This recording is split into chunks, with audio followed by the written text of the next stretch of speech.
Olá, meu nome é Bruno, sejam bem-vindos ao meu canal, o canal DK, o canal onde eu dou minhas opiniões, meus palpites, faço as minhas análises de mercado, vamos dizer assim.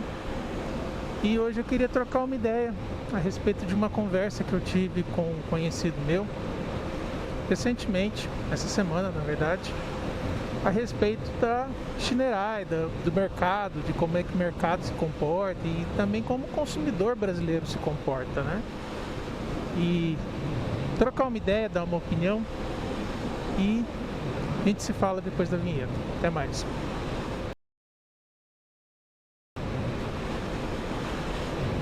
Olá, meu nome é Bruno, seja bem-vindo ao meu canal, o canal DK, o canal onde eu dou meus palpites. Essa semana eu estava conversando com um amigo meu a respeito de motos e questionando, né? Porque ele recentemente pegou uma SBM e estávamos trocando ideia e tal, e ele falou que era uma moto muito boa e que gostava muito da moto. E eu falei que eu hoje não me veria na posição de comprar uma Shinerai SBM e ele quis saber a minha opinião. Primeira coisa que ele perguntou é: por que você está falando a moto? Você está falando que a moto não presta? Não, eu não estou falando que a moto não presta. Aqui eu vou ter que dar um passo atrás para explicar um pouco uma opinião que eu tenho, que é o seguinte: como todo mundo sabe, a gente vive no capitalismo, e no capitalismo uma das bases de funcionamento do sistema que a gente vive é o consumo, é a compra de produtos, né? A forma com que as pessoas participam da sociedade não apenas como pessoas, não apenas como cidadãos, mas como verdadeiros consumidores, né? Eu iria até um ponto além. Eu acredito que hoje em dia o que a pessoa é enquanto consumidor é mais importante até do que ela tem enquanto cidadão, né? Então, o que importa hoje em dia, né? O que é uma das bases do capitalismo moderno no mundo inteiro, não apenas no Brasil, mas no mundo inteiro, é você é aquilo que você tem, né? Isso é uma frase que, apesar de muita gente discordar, infelizmente a gente sabe que é uma realidade, né? Então você não é mais apenas o Zezinho, você é o Zezinho da CB500. Você não é mais a Joaquina, você é a Joaquina da MT-03. Você não é mais o César, você é o César, o dono da Himalaia 450. E por aí vai. Então a gente vive numa sociedade hoje em que parte da própria cidadania da pessoa, da própria identidade da pessoa é em cima daquilo que ela tem. Isso não é apenas em moto, isso também é em carro. Então, por exemplo, a gente tem a piada da estudante de odonto, dona de HB20 branco, a gente tem a piada do Faria Limer, dono de Renegade, a gente tem o pessoal que é as dona Maricotinha, que compra SUV de shopping para poder levar a criança no shopping e fazer compras com uma 4x4 de 250 mil reais. Então, hoje, na sociedade que a gente vive, grande parte da personalidade das pessoas acabou sendo condicionada ao consumo que elas têm. E, obviamente, que quando a gente fala de moto, a gente está falando exatamente da mesma coisa. Então, a moto que o cara tem hoje é um indicativo muito da personalidade dela. Se você procurar, por exemplo, no YouTube, né? Procurar por modelo, você vai encontrar o fulano da moto X, o ciclano da moto Y, né? A gente tem a menina... Bom, por exemplo, recentemente eu vi um vídeo de uma menina. Pra mim é menina porque eu tenho mais de 40 anos e ela é nova, né? Então a gente chega numa idade que todo mundo é idoso ou é menino pra gente, né? A menina comprou uma MT-07 e basicamente todo o canal dela, todo o conteúdo dela produzido é em cima da experiência dela enquanto dona de uma MT-07. A MT-07 foi a primeira moto que ela comprou, então existia aquela pessoa falando, ah, você não pode comprar MT-07 porque MT-07 é muito forte, você vai sofrer acidente, coisa e tal. E o vídeo, o canal dela, na verdade, né, tanto no YouTube, se não me engano, no TikTok também, é basicamente ela contando a experiência dela como uma nova motociclista que começou a vida dela de motociclista enquanto dono do MT-07. Aí entra aquela questão curiosa, né? A MT-07 vira parte da personalidade dela. Ela não é a fulana, ela é a fulana da MT-07, né? E por que eu estou dando essa volta? Para explicar um problema que eu vejo que acontece muito, especialmente entre os donos de motos premium, né? E premium aqui eu vou chamar BMW, vou chamar Triumph, vou chamar Ducati, vou chamar Royal Enfield, até uma certa medida também acaba sendo uma moto premium, né, nesse aspecto. Apesar do preço dela não ser um preço premium, a imagem dela é de uma moto mais premium, que a moto se torna a personalidade da pessoa e a medida de valor que ela tem perante a sociedade, né? Então o fato dela ter uma moto de 100 mil reais, uma moto de 120 mil reais, como por exemplo uma GS, é uma parte da personalidade e de certa forma uma caricatura da pessoa também, né? Então o que acontece? A gente pega pessoas que vai virar e falar para você, ah, mas eu jamais compraria uma Shinerai porque eu não teria coragem de sair na rua numa Shinerai, né? É uma coisa que infelizmente é comum e a marca convive com esse estigma.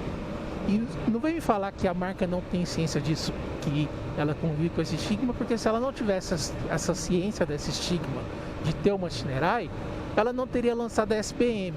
Por quê? A SBM é uma forma da pessoa socialmente ascender como tendo uma moto maior, mais cara, mais, vamos dizer, premium, né? Mesmo andando de Shinerai. Então você pega, por exemplo, nós temos boas motos da Honda na categoria de 650 a 1000 cilindradas, né? A CB1000, a CBR1000, a antiga Fireblade, CBR 600. Só que não são motos que vendem tão bem quanto, por exemplo, uma S1000RR. E eu não vou entrar aqui na questão da discussão de a S1000RR é uma moto melhor do que uma CBR1000. Não é o ponto, mas a questão é, hoje em dia, se você fala eu sou dono de uma Honda, a primeira coisa que a pessoa pensa é que você é dono de uma CG, de uma XRE, né? E então assim, não tem aquele status, né? A Honda, por exemplo, e eu tenho milhares de críticas à Honda, eu tenho coisas que eu acho que a Honda pisa no tomate mesmo, né? Ela maltrata o consumidor brasileiro com a questão da linha 160 dela, né? Eu vi engraçado que essa semana eu vi uma tabela de preços da Honda para o mercado de Tocantins, em que basicamente a XRE 190 custava o preço de tabela do Himalaia 450. E a Honda aproveita dessa influência que ela tem no mercado de baixa cilindrada para poder meter a faca, né? Mas, por exemplo, a Honda tem duas motos que eu sou completamente doido nela, né? Que seriam mais trails, que seria a Transalp 750, que é baseada no novo motor da Hornet 750 bicilíndrico, né? E a Africa Twin. São duas motos fantásticas, motos muito boas.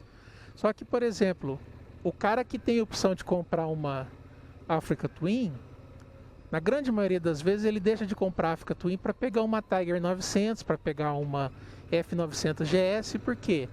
Porque custa mais ou menos a mesma coisa, mas o status de você ter uma BMW, de ter uma Triumph, é muito maior do que uma Africa Twin.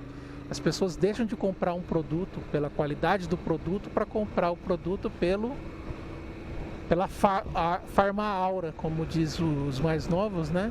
Como a marca premium. E, por exemplo, se o seu tesão é ter realmente uma moto da BMW, beleza, tenha a sua BMW. Eu não estou falando que você não deve ter sua BMW.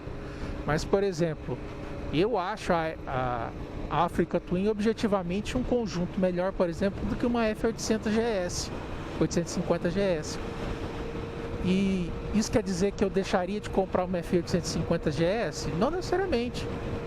Eu poderia, se aparecesse uma chance de eu ter um preço que eu possa pagar, que seja uma moto com uma condição que eu consiga pagar, eu teria, sem problema nenhum. Mas se você pensa em termos de conjunto, a África Twin é uma moto melhor. Agora, voltando na questão da Shinerai, esse amigo meu pegou uma SBM 600T, eu acho que é isso mesmo, que é a crossover deles, né? Que é a concorrente da NX 500 da Honda, da SBM. E ele perguntou, né? Por que você não pegaria essa moto? Você está falando que a moto é ruim? Não, a moto é boa. Eu não pegaria uma SBM hoje, porque eu, como uma pessoa que já está nesse mercado de motos, vamos dizer assim, né? Como consumidor, como alguém que acompanha esse mercado há mais de 20 anos, eu lembro da chegada das marcas chinesas no começo dos anos 2000. E a Shinerai, né? Shinerai, né? A própria Shinerai no Brasil se apresenta como Shinerai, então eu vou falar Shinerai. Foi provavelmente a única das marcas que sobreviveu a essa primeira invasão das motos chinesas, né? Porque eles basicamente focaram em vender a cinquentinha no interior do Brasil. Tanto que até hoje o mercado mais forte da Shinerai continua sendo as cinquentinhas e a 125, que é uma imitação da Honda Bis, né? E todo mundo que teve essas cinquentinhas conhece as piadas, conhece tem a musiquinha, né, do comprei minha Shinerai, paguei só R$3.000. É uma piada que eu acho que o pessoal até hoje faz, né, nos grupos. Quando alguém compra uma Shinerai, avisa que comprou uma Shinerai, aí colocam o link do vídeo do comprei minha Shinerai por R$3.000. E o que acontece? Muita gente que comprou Shinerai vamos falar, nessa entre-safra entre o fim da invasão chinesa e esse ressurgimento da Shinerai como uma marca de volume, passou dificuldades em comprar essa moto. Teve dificuldade com peça, teve dificuldade com oficina, teve várias lojas, principalmente no Sudeste, que deixaram de operar e deixaram vários compradores na mão. A gente teve outras marcas, né? Eu acho que talvez a marca que eu mais me recordo dessa época da invasão das chinesas foi a Trax, que a Trax inclusive patrocinou um cara que eu assim tenho um respeito grande, né? Que é o Bozola, né? Ele tem canal aqui no YouTube, vou ver se eu deixo o link dele. Ele foi até para a Antártica com uma Fly 125, ele rodou para tudo que é lado com isso. Teve um outro que eu não me recordo o nome agora, que foi, parece que pro Alasca, numa B-110 da Trax, né? E era baseada assim, a Trax era uma marca que era com uma empresa grande chinesa por trás e mesmo assim não deu certo. Ela na época patrocinava o Ronaldinho Gaúcho, patrocinava a Ivete Sangalo, tinha propaganda com gente famosa e deixou todo mundo que comprou aquelas motos na mão. A vantagem é que essas motos deles era basicamente tudo cópia da CG 125, né? No máximo que essas motos faziam, elas botavam um motor varietado de 150 cilindradas, então muita coisa dá para adaptar, né? E essa lógica de ser uma cópia da Honda até hoje é uma coisa muito comum nessas motos chinesas mais baratas, né? A Veloz, Souza, Bull Motos, é basicamente tudo motor varietado o HV, né? Só que às vezes é aumentado para 150, 160 cilindradas, né? Então, por que eu estou dizendo isso? Muita gente que apostou na Shinerai no passado quebrou a cara. Isso quer dizer que eu acho que quem está apostando na Shinerai hoje vai necessariamente quebrar a cara? Não, não significa. Por quê? Eu acho que a Shinerai está numa ascendente. Por mais que seja um grupo que a Shinerai no Brasil não é a Shinerai da China, né? Ela é um representante comercial aqui no Brasil e eles estão diversificando com motos da QJ Motors, com motos da Lucin, né? Estão indo além das motos que a Shinerai oferece na China, né? Até eu acredito que a questão do lançamento da SBM é justamente para ter essa possibilidade de vender motos que não sejam da Shinerai sem ter que usar o nome de Shinerai, né? E não quer dizer que eu acho que são motos ruins, que são motos de baixa qualidade. Só que tem um ditado que o pessoal mais velho vai lembrar, que é o cachorro mordido por cobra tem medo até de corda. E o meu caso com a Shinerai é mais ou menos essa. Eu vi a SBM desse conhecido meu, a moto é belíssima, ela tem tudo de mais moderno. Eu vi ela próximo a uma NX500 nova também, e sinceramente ela não deixa nada a desejar. E a Shinerai está numa ascendente de vendas, né? A Shinerai ano passado vendeu, se não me engano, 130 mil motos, é basicamente 1/3 do que vendeu a Yamaha e 10% do que a Honda vendeu. Mas ela está numa ascendente, ela chegou numa posição de terceiro lugar no mercado brasileiro com méritos. Tá certo que a grande maioria dessas motos são 50 a 125 mais baratas, né? Mas ela chegou numa posição de mercado de destaque e merece o mérito por isso. Então, não quer dizer que eu acho que a pessoa não deve comprar uma Shinerai. Só que eu, Bruno, hoje não teria uma Shinerai. Porque, como eu falei, eu lembro de como é que foi a vida do dono das motos chinesas no começo dos anos 2000. E acho que isso colocou um certo trauma em mim, sinceramente. Então eu sempre ficaria com essa desconfiança na cabeça. Então eu acho que é normal a pessoa ter certas reservas com relação a uma marca ou outra, mas ao mesmo tempo apostar em outras. Eu, por exemplo, sou um cara que apostei na Royal Enfield. Eu comprei a moto da Royal Enfield quando a Royal Enfield vendia 2.000 motos por ano, né?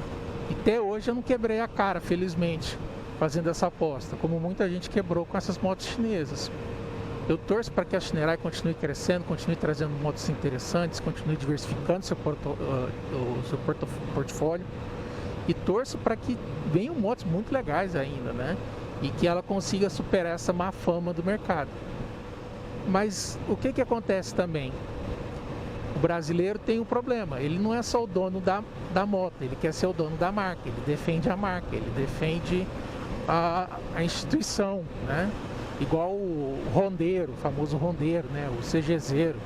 A CG não é só uma moto, é um pilar da cultura motociclística brasileira. E aí, se você for reclamar e falar mal da CG, se você falar que a CG é moto de plástico, tem gente que se ofende como se tivesse xingado a própria mãe.